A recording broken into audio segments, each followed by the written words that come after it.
Hello everyone and welcome back to my channel. My name is Brielle, and if you are new here, welcome. Thank you so much for stopping by. In this video, I just want to do a brief breakdown of what the law of assumption is. And basically this is what I'll be teaching more of on my channel. I finally had a, coming to self moment and realized that my channel was kind of all over the place, but this is my passion, learning about the law. The law is so much fun once you get into it and once you realize it is not all bells and whistles. You do not have to match your vibration. You don't have to sit in front of 20 crystals and light 3 incense and spin around in circles. It is so simple. You've been using manifestation. You've been using the law of assumption your entire life. And now people are finally starting to wake up to that fact. So basically, to start, the law of assumption was kind of popularized by Neville Goddard. And if you don't know who Neville Goddard is, I do suggest that you take the time to research him.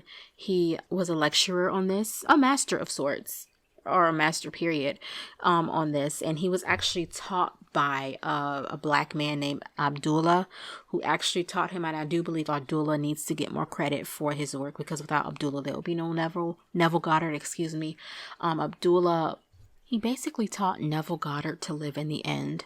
A brief, story in The Law and the Promise, another Neville Goddard book.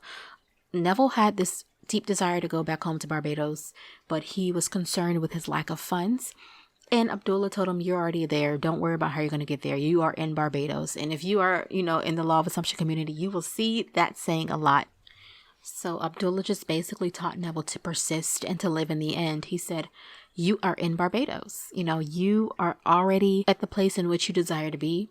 Again, don't worry about the funds. Don't worry about how you'll get there. You are already there. And then Neville used this technique, stayed akin to sleep, and just, even in his moments of worry, he's still, just grounded and planted himself in the fact that he was already home, that he was already at the place he wanted to be. And eventually, I forgot the time frame. It wasn't long before he was actually in Barbados, right? Money wasn't an issue and he was home.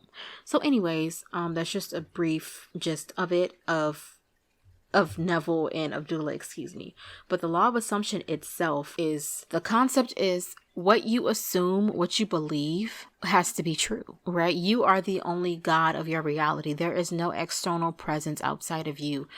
As Neville says, and I'm loosely quoting him, and I will be loosely quoting him, because I like to put things in my own terms that I understand, because I'm a bit goofy and I just, whatever. But basically, the God within the scripture is you. Right? The God that created the stars, the galaxy, the planets is within you. So if you have that same power in which we speak of the God in the Bible, you can create anything. There is no need to be living a stressful, dreary life, right?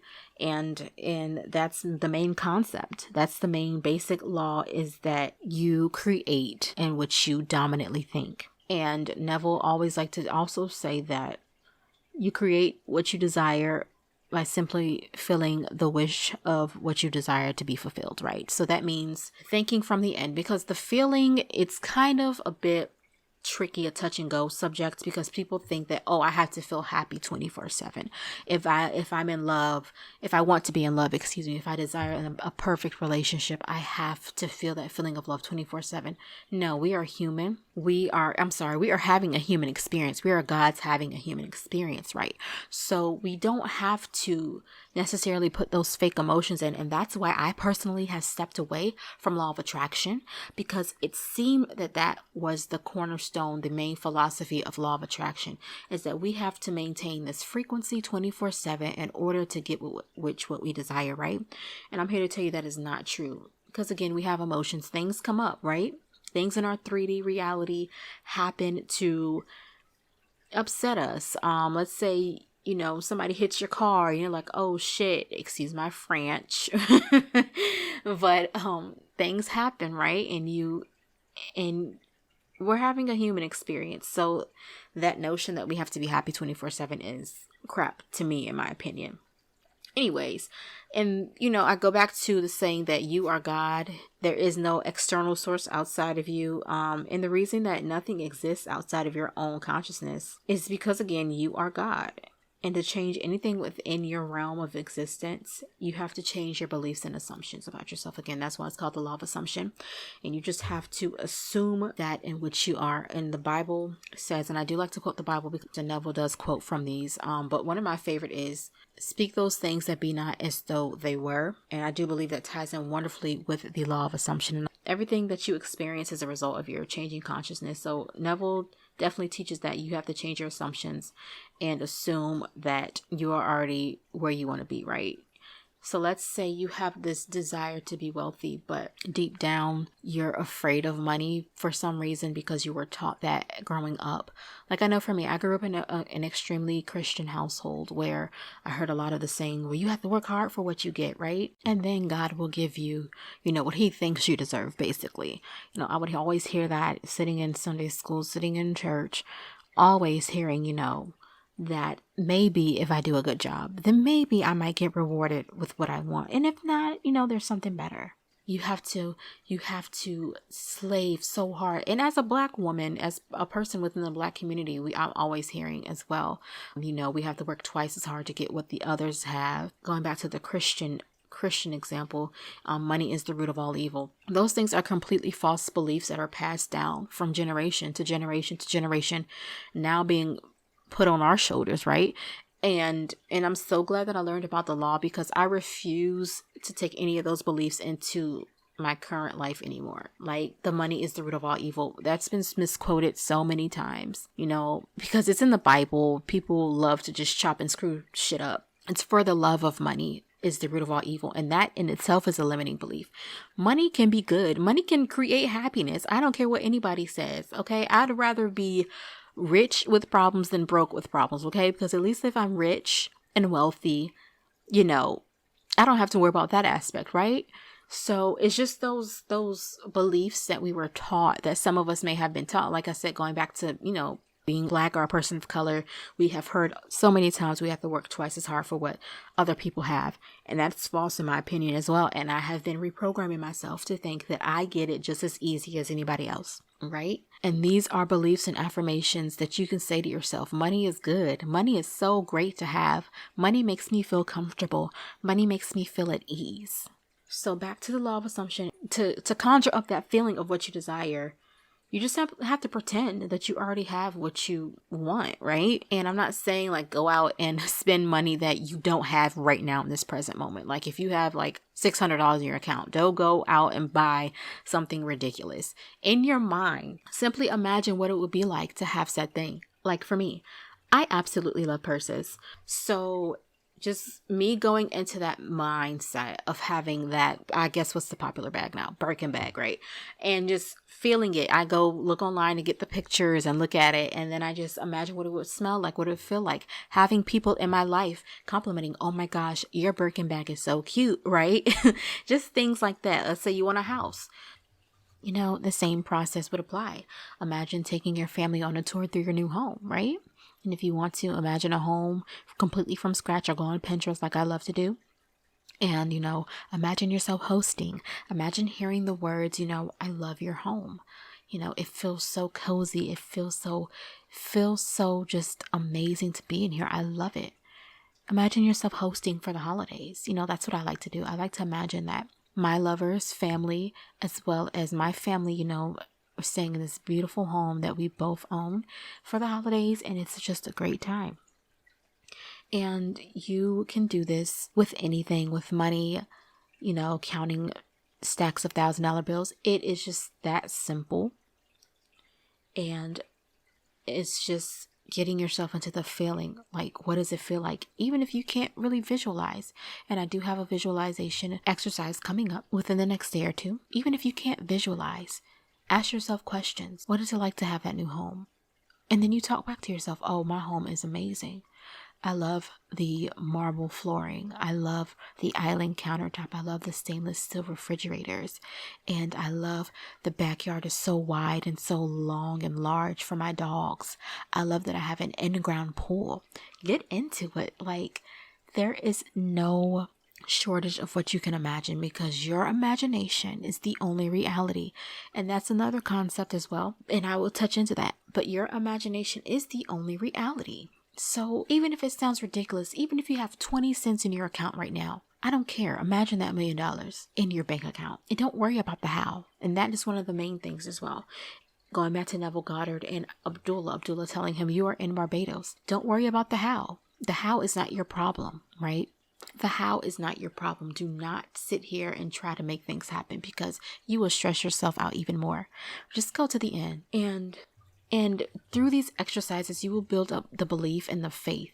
And there's a lot of teaching that you have to have faith, right? Even in scripture, it says you can have the faith of a grain of a mustard seed. The grain of a mustard seed is very small. You don't have to have a lot of faith.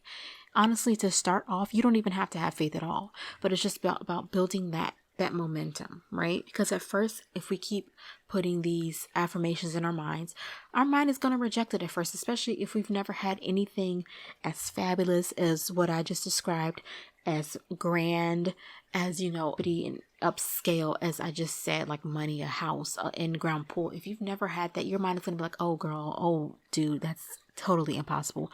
But it's not. Keep going. And that's the main thing about persistence with the law of assumption. Persist.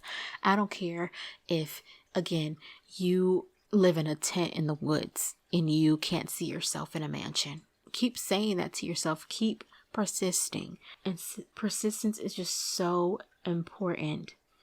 And with the law of assumption, you've already technically have that mansion, that car, that partner, right? The physical manifestation is just a reaction. It's just secondary to you already imagining in your head. Like I said, imagination is the only reality. And I will speak on that in another video. And you just have to persist. And that's the whole concept of the law of assumption and Neville's teachings. And if you follow the right Instagram pages and stuff like that, you will see that they just preach persistence. Okay, I have seen so many success stories of people who even at the time didn't even believe they were going to get what they're going to get. Like, I read one story about one girl just crying while she was doing her affirmations. Like, she just felt so down, but she just kept persisting in that feeling, even if sometimes she felt like crap. Persistence. And I don't want to get too into a tangent, because like I said, I'm teaching this from how I understand it, from the way I talk, and that works for me. If it doesn't work for you, I'm sorry, but I'm trying to make it as easy as possible, because I know a lot of people have complicated the law. It's easy. It is. It's supposed to be fun. And I will be putting some more exercises and techniques if you want to start with like the ladder exercise. The ladder exercise is a huge exercise. I will not climb the ladder. People like to manifest small, quote unquote, small things, even though there is no such thing as a small manifestation. Everything is the same. It just depends on how much emphasis you put onto it. Like if you're just so desperate for, let's say, love, because I see talk about SPs all the time and it kind of is getting annoying. But if you're just so desperate for love, it seems like it's an impossible feat to get the partner that you want. Then yeah, it's going to be a bit tough because you're putting it on a pedestal. You're making it more than you. Remember, you're a God. Who is that man or that woman to you, right? Of course you want to be loved by them. Of course you want to love them. But you're God. Why are you putting them before yourself? Same with the money. It's just paper, right? It's literally just paper or currency within a system. That house, it's literally just material, right? So, and I hope I didn't go too far off. If you have any questions, don't hesitate to ask. I'm going to try to get better with commenting back and replying back. But the main gist of it is your thoughts create. Your thoughts become beliefs, right? If you keep thinking something long enough, it will be ingrained into you, into a belief and an assumption. And that will create, your mind is like a projector, right? What you keep thinking is the slide. And what you see in your outer world is the screen. So persist in this new thought and this new thing. And then there's also another thing that I forgot to touch on, which is self-concept. While self-concept is not, it's 50-50 within the community. Some people believe you have to absolutely have it. And some people say, oh, you don't have to have it at all. I'm in the middle. I do believe that you should, have a better self-concept and image of yourself or thoughts of yourself before you manifest. Because if you want this amazing guy, right, but you think so little of yourself, you're going to unknowingly sabotage what could possibly be the best relationship of your life, right? If you want that relationship, it will be the best relationship. But if you don't have the solid mental fortitude and security within yourself, every time he walks past a girl, you're going to be like, oh, she's prettier than me. Oh, he definitely saw her. I know he saw her. Right? But anyways, that's for another day, because I can go on all day about this, because it's such a great topic, and it's amazing to think how many things we've been manifesting. Like, take a look around. Truly take a look around at where you are. You have created that. Now, I do exclude abuse in that narrative. I don't believe that you create abuse personally, but everything else, you create. Your living circumstances, your financial situation, your job, your love life, your friends or lack thereof. Whatever you want.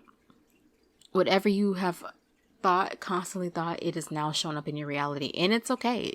If you don't like where you're at, we can fix it. You can fix it, because you are a God. You are the God of your reality.